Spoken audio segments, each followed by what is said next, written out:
Yo, what's going on, everyone? This is Just in Case with another movie review just for you. You know, I love superhero movies. It's no secret. Most of the films I've reviewed have been based on comic book properties. They are some of my favorite films in cinema. I grew up watching superhero cartoons as a kid on Saturday mornings, and over the years, as their popularity has grown, so has my affinity for them. Due to the major success of the Marvel movies, most general audiences have learned who are the Avengers. You probably know who I'm talking about specifically when I refer to Iron Man, Thor, and Captain America. That's Marvel. They're amazing, fantastic, incredible. I love them.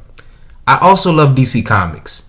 Those are the other guys: Superman, Batman, Wonder Woman, Green Lantern, Aquaman, and so forth. Remember those Saturday morning cartoons I just mentioned?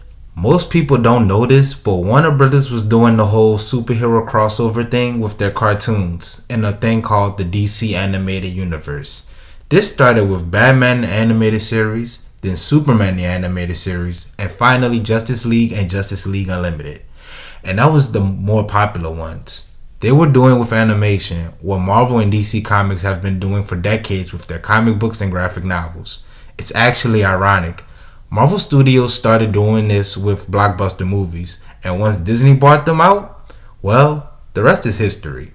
As for DC and Warner Brothers, they had the Dark Knight trilogy starring Christian Bale as Batman, and it was a major success for them. Now, I haven't checked this for sure, but there probably isn't a film fan YouTuber who hasn't talked about the Dark Knight trilogy at some point or another. Shameless plug, I too have reviewed Batman Begins. You can find it on my Instagram account.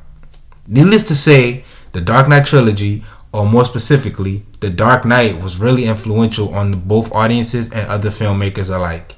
In fact, it was so monumental to Warner Brothers that they requested the director, Christopher Nolan, to sign on as a producer for the studio's next big superhero franchise following the Dark Knight trilogy.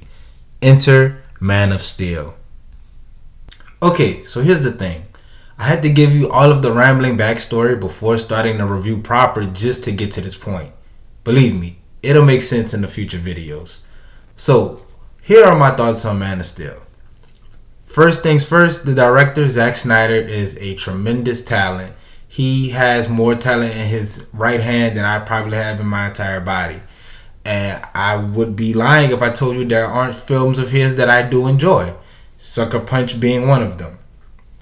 The thing I like about Zack Snyder is that he is actually a very good visual storyteller. And here in his film Man of Steel, that shows throughout the film. Something about the visuals just seem breathtaking. Whether it's Superman taking flight for the first time, or even the way that Jor-El, saves the Codex in the beginning scene. That's another thing. The set design in this movie is fantastic. The way Krypton looks, the way Smallville looks, even the scope and scale of Metropolis, or even Zod's ship. It seems like every set that was built for this movie was crafted with concern and care for what it will look like visually on camera. Another thing that I enjoy about this film is the color palette. I know a lot of times he gets, a ding for being too dark visually and then not having enough color on the screen, but given the tone of the film, something I do not have a problem with, I think the color palette fits perfectly. Now, speaking of the tone, that's a thing I hear people don't like about the movie, but I actually don't mind it here.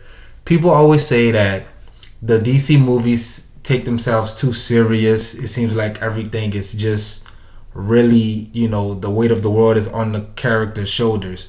And while that may be the case, I don't have a problem with a self-serious superhero film, and I think more times than not, the better superhero films have a super serious tone to them. Another thing that this movie has going for it is the action scenes. Now, something people always complain about is the property damage or the disregard that Superman has for civilian lives. That doesn't necessarily bother me in this movie. One of the reasons being, it's technically his first day on the job. He has never been Superman prior to this movie, and so he's going to make mistakes. He's not going to pay attention to the bystanders as much as you would want your Superman to be. It's because most times the Superman we think about in our head is already a pro at what he's doing, whereas Henry Cavill's Superman is just beginning. Property damage also doesn't bother me because I feel like in most superhero conflicts, there's going to be a building or two that gets blown up or knocked down. It happens in Marvel movies. It happens in the Deadpool movies. It happens in X-Men movies. It happens in Spider-Man movies. It's just a part of being in the genre. So buildings being knocked down, especially when you're talking about two titans as big as Superman and Zod, yeah, I'm okay with that. Now, I want to talk about some of the things that straight up bug me about this movie. And before I go into that with further detail, I just want to say I've seen this movie at least half a dozen times now from beginning to end. But this last time I watched it, I decided to listen to Zack Snyder, the director, give his commentary on the film. A commentary that he made available to the public on his YouTube channel called V-Roll. Now, if you want, you can always go back and listen to it by yourself without watching the movie. But for the purposes of this review, I decided to watch the movie with the volume down while having the commentary up on blast so I can listen to Zack Snyder and some of his insights. Some of the notes that I took while listening were very interesting. And it ties back into the first problem I have with this film, which is Superman's character. Yes, Clark Kent, the man that is supposed to be the human, side of Superman, his alter ego. In this movie, there doesn't feel like there is a distinctive difference between the two. I know in the 70s, the Christopher Reeve Superman movies often had Clark being kind of a nerd, hunching down and kind of bumbling, can be easily tripped up or just overall klutz. In this movie, Man of Steel, Clark Kent is just a regular guy. Yeah, he may be mild-mannered and timid at times, but he's still a regular guy standing at 6 feet tall. So if he is supposed to be the guy who turns the other cheek, so to speak, then why have him destroy the truck in that bar fight scene? It comes off as super passive-aggressive, and I don't think it truly shows the markings of a character that is someone who would turn the other cheek and walk away from a situation. At this point in the commentary, Snyder is more excited about explaining his storyboards for the concept of how the truck was going to be messed up as opposed to telling me why. I'm watching this for more insight into the character's thoughts. I could care less about the way the truck looks. And those flashback scenes do not do anything for establishing Clark's character arc in this movie. Not only is your character super passive, like he is the titular character and it seems like he does not make a single choice for himself. At least not in the verbal direct sense. For instance, Jonathan, his adopted dad, tells him that he does not need to showcase his powers because he is fearful that the government or the powers that be, whoever, will want to take their son away from them and do weird science experiments on him. But then we get the scene where he saves the kids from the water in the bus, and the scene after that cuts to Jonathan talking to Clark about it. And they talk about whether to save the kids or not. It's just weird coming from Jonathan Kent because most traditional superhero movies or even most traditional Superman stories talk about how the Kents, Jonathan Kent and Martha Kent, are the reason why Clark is who he is. They instilled in him the values of a good person. Somebody that you could believe would do something as self-sacrificing as putting on a cape and being a crime fighter or whatever. I understand him not wanting to tell his son because, it seems like a difficult talk to have. But why would the dad of Superman make it seem like saving people is not the right thing? This is Superman. Like, he gets his values from the Kents. So if those values aren't properly instilled in him as a child, then how does he grow up to become Superman? Again, he is a very passive and not proactive character. And people always say Superman is boring. This is how Superman ends up being labeled as boring because you write him so passively. it seems like oftentimes a lot of connections that are supposed to be given to us in this movie are often taken for granted as this, we're supposed to just know it. It's a superhero movie. Don't think too hard about it. Enjoy the show. And that's where the clash in tone is the problem, because for this movie to be so self-serious, for it to have these themes of destiny versus free will, we we don't get any insight into the main characters' heads. We don't get any insight into anybody other than Zod and Jor-El. And we get it.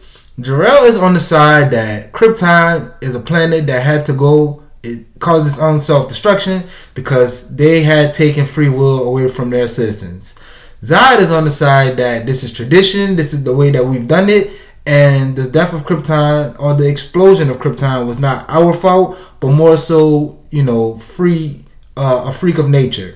So Zod is for destiny and you not having a choice, where Jor-El is for free will. Ultimately, Superman is on that same side, but it seems like, other than the movie telling me he's on that side because he has to be on that side, we don't really understand what is going on in this character's head. And then it hits me. It seems like Snyder is all about the what you're seeing, and all I want to know is, why am I seeing it? Why wouldn't the flashback bully scene not come before this scene, or even after, as opposed to later on when we learn that Zod is on Earth? It just feels like the flashbacks have been put out of order, and they do not serve the story being told. And I know I sound like a broken record, but I'm just gonna keep repeating it because that is my number one biggest issue. Aside from him not having any personality, I get it. He's Superman. He's a goody two shoes. He's gonna always do the right thing no matter what, and that kind of again makes him seem like a boring character. But you don't have to make that. You can still make that be the thing that Superman is known for. You can still make that his personality, mild-mannered and whatnot. But he still can be challenged by his views. He can still be the goody in a world where everybody else is, either greed or corruption is running rampant. And that is the conflict that he has. This movie, speaking of which, this movie doesn't have any internal conflict for Clark Kent. None whatsoever. He seems conflicted at certain points, but he doesn't seem like he puts a lot of thought into it besides maybe a 5-second and then proceeds with the movie. This is a film that is very plot driven, meaning that the characters often do things because the story tells them to, instead of what the character would actually do. There are some good characters. For one, I think Zod is a compelling character. I think Jor-El is a well-written character. And I even like the way we're introduced to Lois Lane. We meet her in the movie, and Amy Adams may not have dark hair, but she embodies the toughest nails trademark persona that Lois Lane is known for. Then and in 5 minutes, she seems to be more caught up in the awe and wonder of Clark, and she starts to lose her edge for the rest of the movie. But the main character, the actual Man of Steel, has no character, and that is the movie's biggest problem.